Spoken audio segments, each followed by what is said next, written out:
tugenda tulagananga n'obusuubi ebyettano twasomye okuva ku Luyigira olwokuna.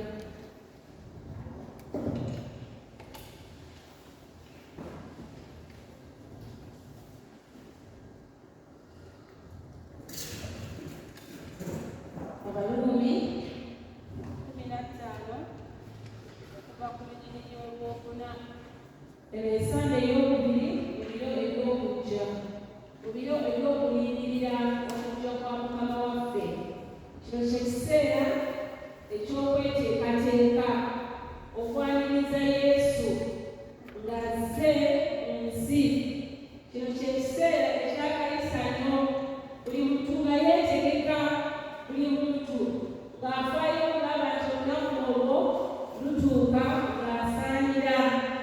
Era obanga oyingidde oba oyise mu bibuga ebimu oba ne mayumba agamu mu bifo ebimu ebya bizinensi batandise okuteekamu ennyimba eza Ssekukkulu eza Krisimansi, ekitegeeza nti kiri mu kiseera eky'okulanga okujja kwa Mukama waffe Yesu. Era abantu bangi abatandise okwetaba tutogerako mu kibuga lowooza, naye abantu ekibuga kibeera abantu bajja ne bagenda ne bafuluma bagula basuubula bagula ebintu bingi babitwale mu maduuka gaabwe babisitookinge, kubanga beetegerateegera Ssekukkulu, beetegerateegera okujja kw'Omulokozi. Naffe nno Abakristaayo tuli mu kiseera eky'okweteekateeka olw'okujja kwa Mukama waffe. Simanyi gwe bwe weeteekateeka, naye ensi yonna eri mu kweteekateeka. Si wano wokka mu Uganda, naye ne mu Amerika ne mu Kenya ne mu Burundi ne mu Rwanda, mu nsi ez'abeeru n'ensi ez'abaddugavu zonna, abantu bali mu keetalo, bali mu kweteekateeka olw'okujja kwa Yesu. Naawe nno weetaaga okweteekateeka, nange neetaaga okweteekateeka, ffenna twetaaga okweteekateeka. Ekiseera eky'okujja kwa Mukama waffe kigenda okutuuka, ekyamazima tweteeseteese, kubanga bw'obeera nga olunaku lutuuse nga tonnaba kweteekateeka kiba kibi. Era bwe kuba mukolo kyangu okusendera okuzza ebweru, kubanga tojja mu lunaku, tojja mu mukolo, tojja mu nteekateeka. Bwe tuba nga tutunuulidde mu ngeri zonna,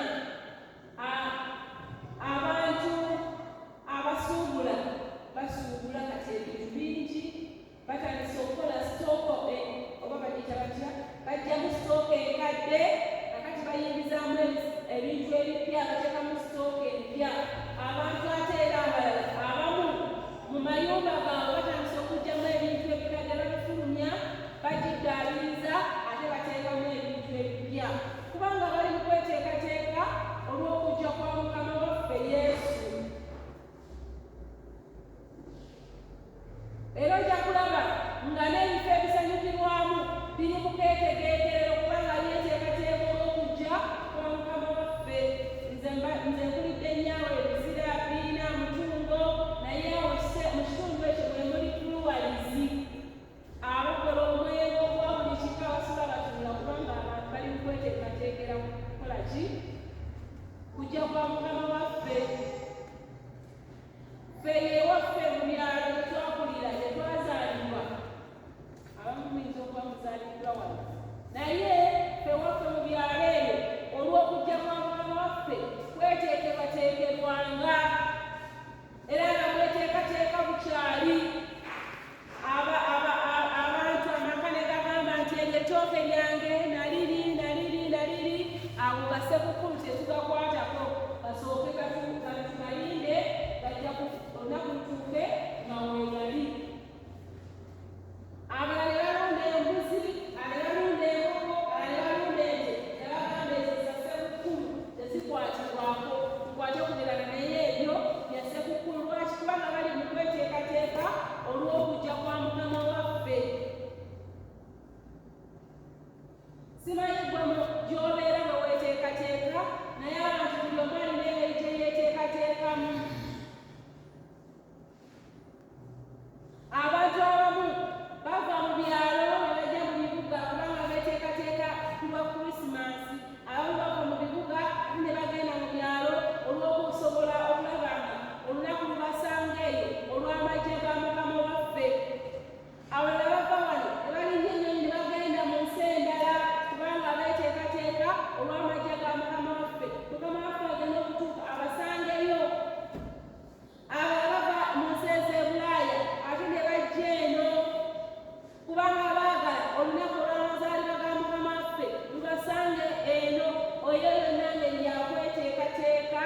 lwa kujja kwa Mukama waffe. Abantu bangi buli omu alina engeri gy'akola ki gye yeeteekateekamu. Simanyi mweno bwe mpulidde ekirango kya Sunday School bagenda kukola Christmas party, ekitegeeza nti nabo batandise dda okweteekerateekera amajja ga Mukama waffe. Ffe gye twabeera mu byalo ebyo gye twazaalibwa, amaka ge nakulira gaali mu Luzungu gye bayita extended family, ng'abaana tuli mu bangi, abantu bali mu bangi, naye kyenzijukira mu kiseera kino ekyaliwo mu budde obwo, maama waffe yateekateekanga nnyo ndakula Ssekukkulu, yaluŋŋanga nnyo ndowooza ekitiibwa bwe mba ntunuulira mu kiseera kino. Yabanga we yatuukanga okuteeka olunaku lwanaatera okutuuka ng'amalanga omwezi mulamba abantu abaana nga 10 oba 15 nga yabanaaza okuva ku myaka nga 12 okukka wansi, n'abanaaza n'abakuuta. Buli lunaku ayagala yaba abanaaza, yaba abakuuta, n'ekigere n'akikuuta, n'enjala n'azikuuta, n'asalanga enjala kubanga abategeka olunaku lugenda okubasanga nga mulina ekko eky'olutungulo kyannene mu naye alina okubasanga Ssekukkulu ereme okubasanga nga mulina ki ekko, n'akuutanga enjala kumpi omwezi mulamba ssebo ng'abeegamirira abanaazi. Ate yakikolanga mwaka ku mwaka. Kati bwe nakula bwekusentanga bifumintirizaako nebayo mumukadde oyo yali wakuvunaanyizibwa ng'engoye olwo yazikunya okumala omwezi mulamba abantu banaagala batya ng'abaana Ssekukkulu enaatera okutuuka ng'amuzanyira mu ngoye ezaaguba. Simanyi bwe yakikolanga naye kunnange ekiranga kirabikako ekiti nga yeetegeka olw'okujja kwani kwa Yesu. Kaakati nga ajja amaseffuliya n'ebidomola ng'ayagala abikuute bulijjo ffe tuweze ebintu, naye ng'amala kumpi omwezi mulamba nga yayoza ebintu, esseffuliya zange zijja zingubisa. Ssekukkulu ajja kutuuka nga esseffuliya zange zigubye, tetwakuutisanga sitiiwera, twakuutisanga luwawu. Naye ng'azikukanaa nezipindaga zikulabazi n'okuna ng'osobola n'okwerabamu. Ozibya zaawulangako n'aziza ebbali n'agamba esseffuliya zange ezo muzindekere, bokisi yange eno temuddako gikwatako. Naye yabona kwalina kweteekateeka lwa Ssekukkulu, ebyo mbiraba kati mbijjukira kati olw'okubanga kati nkuzere mbinamenya mati kirayira ennaku enkulu bamama be bayoza ebintu be banayoza abaana be bakola batya. Naye nga konna kwalina kukola ki kweteekateeka lwaki lwa Ssekukkulu. Bannange mulina erimeeka waka ng'alina obutalima bulijjo, mulina okulimawo ne mwera, ne mulima ne mwera, ne mulima ne mwera, olunaku lugenda okutuuka nga tewakalimwa nga wakaze. Ebitooke n'abisalira endagala ng'azisala bukyali nawonayo biyawo sikajjulira bulungi, naye ng'aziwanikali mu kibanyi ziboobere olunaku genda okutuuka nga zirimu akayereyero bwe kati azibemu ettooke nga lowooza kyekyo. Naye eyo yonna ngeri yakola ki yakweteekateeka olw'okujja kwani kwa Yesu.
obubaka bwe yabawa bwalimu okubazaamu amaanyi kubanga baali badde bayitamu ebyali bisoomooza obulamu n'abawanikira ng'abagamba tebanyange muddemu amaanyi omulokozi anaatera okutuuka temukoowa temutendewererwa temugwa busuubi kubanga omuyinza wa byonna ajja omulunuzi ajja omulokozi ajja omuyambi ajja ataasa ajja ng'abazaamu ki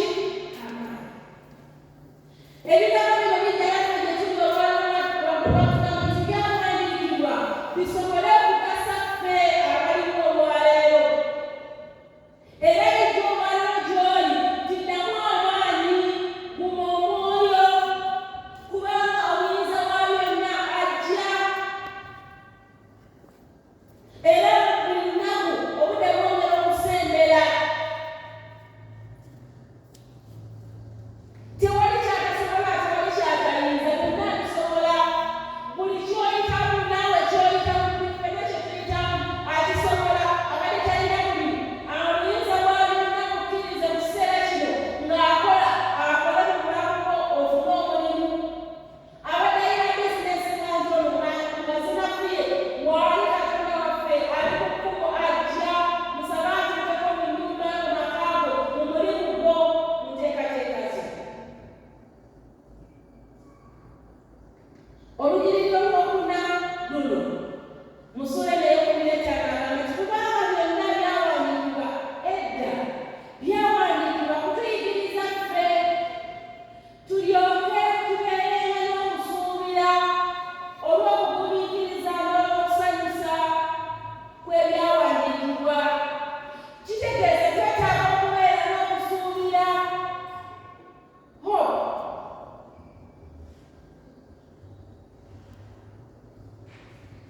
buli kyonna kyoyitamu beera n'okusuubira nti omuyinza wa byonna ajja era mu lugiriro lw'omusanvu pawulo atuwandiikira mu kiseera kino ng'ayogera ku kigambo obumu nti mu kiseera kino twetaaga okubeera obumu wakati mu kwetala byonna naye twetalenga tuli mu ki bumu ng'abakristaayo nga tuli bumu ng'amaka nga tuli bumu nga famire nga tuli bumu ng'ekitundu nga tuli bumu ng'abannansi nga tuli bumu olugero lw'omusanvu agamba tukale tusembezeganyenga meka na meka nga kristo bwe yabasembeza mmwe olw'ekitiibwa kya katonda musembezeganye buli omu afe ku munne buli omu aweereyo omulimu omuwendo mu kiseera kino ebyo bye biyinza okulaga mu maaso ga katonda ti abantu bano balindiridde okujja kw'omulokozi nga tuli bumu waliwo omuntu ayinza okukunyiiza n'akunyiiza naye obwobumu katonda bw'atuyigiriza ng'ayita mu pawulo n'owulira ng'osaba katonda okumusonyiwa okumusonyiira ddala weewaawo kubanga twetaaga ffenna nga tuli tutya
nga emmere omumbo gw'emmere bamuteeka wamu ne babegangako buli omu ng'abegako buli omu ng'abegako buli omu ng'abegako buli omu ng'abegako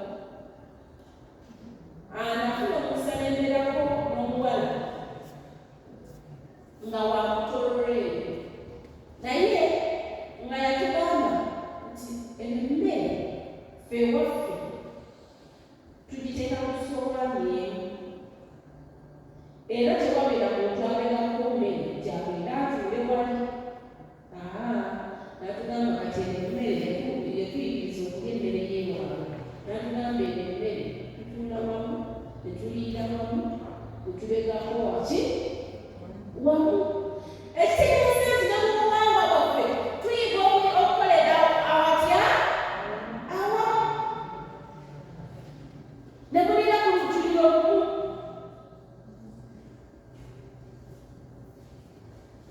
kakati naffe nga famire ekyo kitwetagisa obuyiga awamu nga nemuba muze musaba amawulire ekigambo kitya kimu nga muba muzenga mukikulaganirako ebirowoozo nga muba mugambe tugende tusanyuke nga musanyukira watya wamu agambe nimusembezeganyeni haleluya era abamawanga balyoke bawenga Katonda ekitiibwa abantu abali ewala balyoke bawenga Katonda ki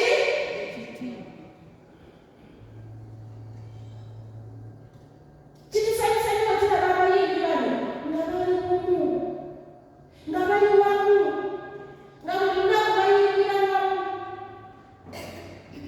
haleluya juzi twabalaba nga bagenda Arua okuyimba naye nga bonna basazeewo kutya bumu kubanga basaki kimu naye wanokwaya ate ezibeereyo endala ogenda kwesanga nga beesazeemu olwana bayimbi basatu kubanga ababeetiini bwegamba mubifaanana bwe bityo naye namulyonna betukola twetaaga okubeera okutya obumu wabula tutuyigiriza mu kiseera kino ekyokulindira mukama waffe atusaana tufaane nga tuli kutya bumu ng'abakristaayo abasenkyakolo nga tuli kutya bumu si kugamba nti nedda ffe byabo bibyo byabayimbi ate bayimbi baffe ate ffe bayimbi kubanga kwaya yaffe ebyo byabakebezi banaye ebintu byabakebezi batenga ebintu by'okusoma baba ebintu by'omukubiriza simanya ebintu by'omukubiriza oba fere tubeere tutya okubanga waliwo kitali kirungi nga twetagiramu twetaaga bwetaazi kulaba yali kite tukikola ki netukigunjoola wakubanga kutuukiriza fenna nga tulina okutuukiriza ensonga nga tulituukiriza mu mwoyo otya ayogera ku kigambo obulokozi nti okubeera n'essuubi eby'obulokozi Pawulo awandiika ng'atugamba tuteekwa okubeera n'essuubi eby'obulokozi nga lisimbiddwa mu Katonda olubiri lw'omulala n'olw'omwenda era abamawanga balyoke bawenga Katonda ekitiibwa olw'okusaasira nga bwe kyawandiikibwa nti kyenaavanga nkwatula mu bamawanga era naayimbiranga erinnya lyo era nate ayogera nti musanyukenga mmwe abamawanga wamu n'abantu be era nate nti mutenderezenga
tumaliriza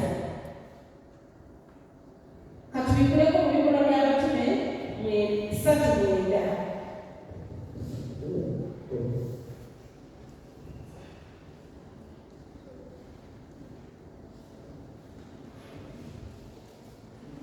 Ebikolwa by'Abatume ssuula 3 olunyiriri olw'omwenda lugamba bwe luti: abantu bonna ne bamulaba ng'atambula ng'atendereza Katonda.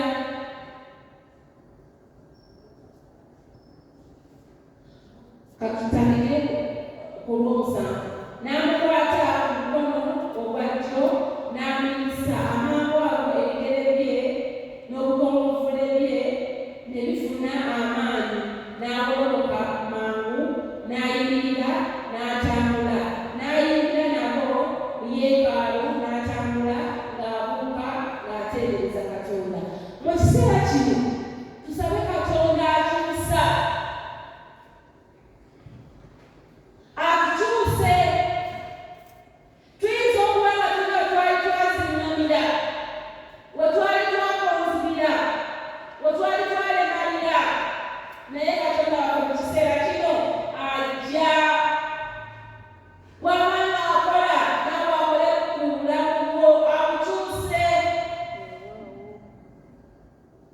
Obanga bino gyali gyazingama, obanga gyali gyakonziba, obanga gyali gyawonyera, obanga gyali gyakobwa, obanga gyali gyakubeerera, owooluganda muyite ajje. Tagenda kuleka kyekimu. Ekiseera kino kyakuyimirira.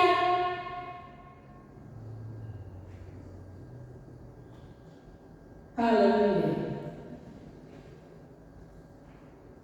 Nga tumaliriza twongera okusomako Ephesians, Abefeso 4:24.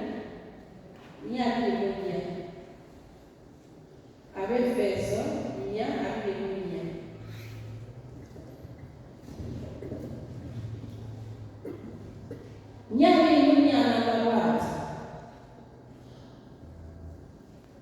Okwambala omuntu omuggya eyatondebwa mu kifaananyi kya Katonda mu butuukirivu ne mu butukuvu bw'amazima. Nti okwambala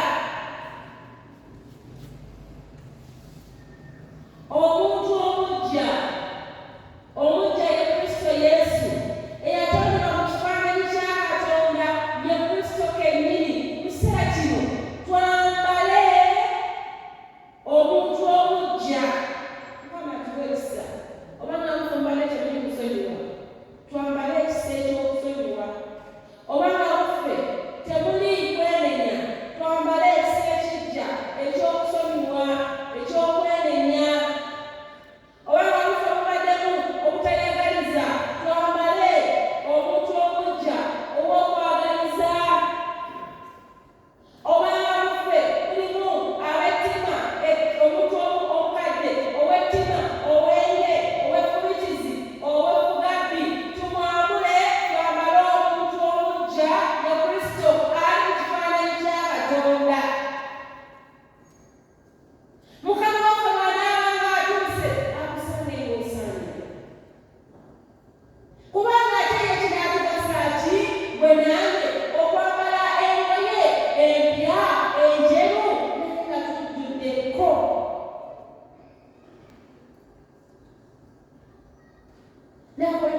Nabadde twabadde tusookedde wali omukadde oyo atuzaala muganda yatunazanga kakati na n'omukulu kati nonakanga yimirira naye ng'abalala bawanvu nnyo naye ng'ayimira n'amulira bwakukuta n'amunaza n'amulira akazi negamukuta yimirira kyuka n'atuuka kwegamba biseera byakukola ki? Byakunaaba kutamera nakwo.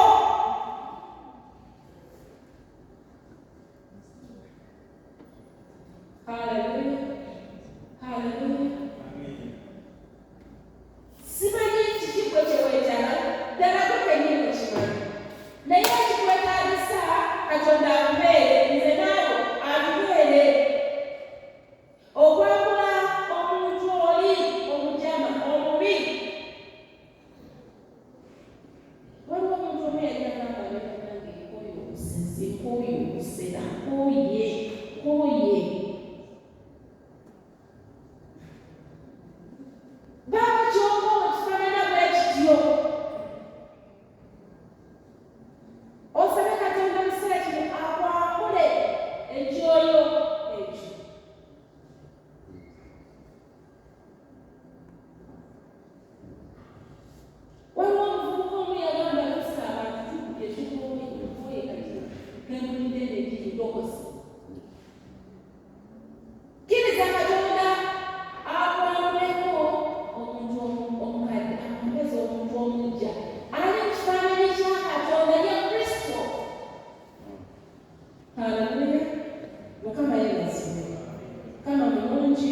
ekiseera kyonna.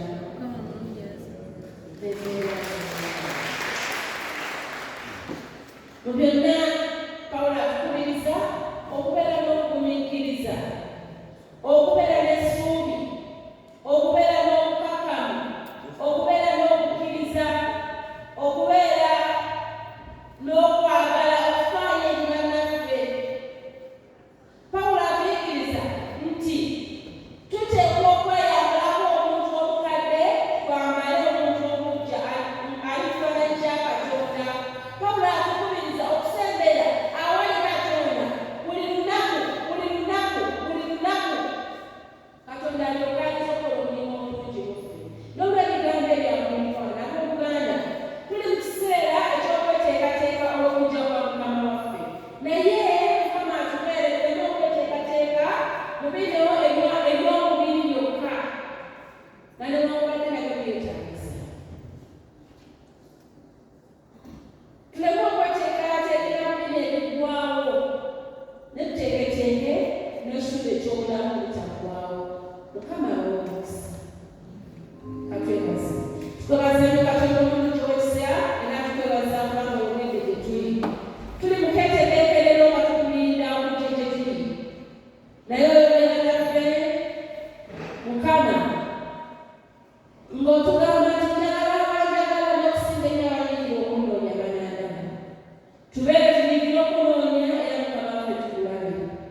Ekiseera eky'amaggyako bw'onaabanga otuuse osange Katonda waffe nga tuli beeteefuteefu era Katonda waffe otugweko ne mu kifuba. Mu Kristo Yesu Mukama waffe. Amiina. Mukama awe omukisa.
Some of what is the